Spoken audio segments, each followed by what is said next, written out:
Hello বন্ধুরা, আজকের recipe হচ্ছে বোয়াল মাছ। বোয়াল মাছের ঝোল করব। বোয়াল মাছ করার জন্য দেখো বোয়াল মাছটাকে খুব সুন্দর করে ধুয়ে নিয়েছি। এবার বোয়াল মাছের মধ্যে কি দিয়েছি, হলুদ, লবণ আর কাঁচা সরষের তেল।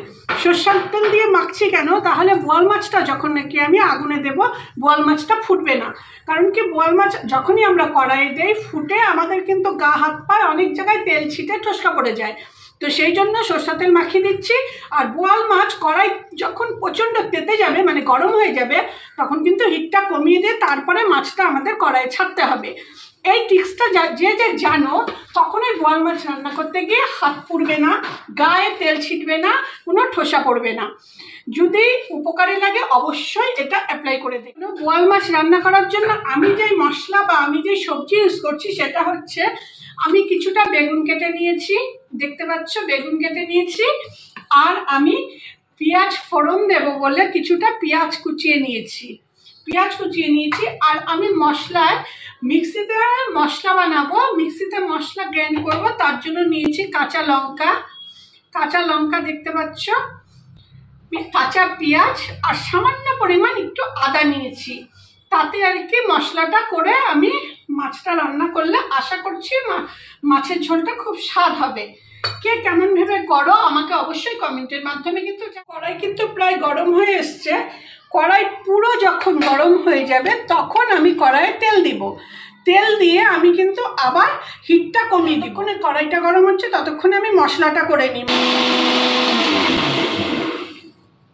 খুব সম্ভব মশলাটা আমার হয়ে গেছে। হ্যাঁ, একদম তাই, মশলা আমার হয়ে গেছে। কড়াইয়ে তেল দিচ্ছি। দেখো বন্ধুরা, মাছ কিন্তু আমার ভাজা হয়ে গেছে, দেখতে পাচ্ছ মাছ ভাজা হয়ে গেছে। এখন আমি কড়াইতে পেঁয়াজ সম্বার দিলাম, আর অল্প আমি জিরে দিয়ে দিব, সামান্য পরিমাণ জিরে দিয়ে দিব সম্বারে। পেঁয়াজ আর জিরা সম্বার দেওয়ার পর এবার আমি বেগুনগুলো দিয়ে একটু ভেজে নিব। বেগুনগুলো অল্প ভেজে নিব। একটু ভাজা হয়ে গেলে আমি তখন দেব তোমাদের সামনে যে মশলাটা আমি রেডি করে রেখেছিলাম, সেই মশলাটা আমি দিয়ে দিব।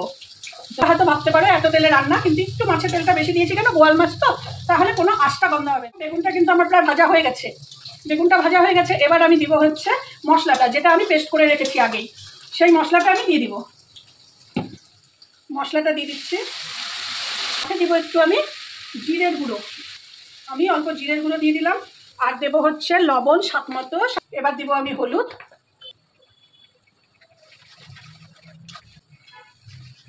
এবার মশলাটাকে খুব ভালো করে আমাকে কষাতে হবে।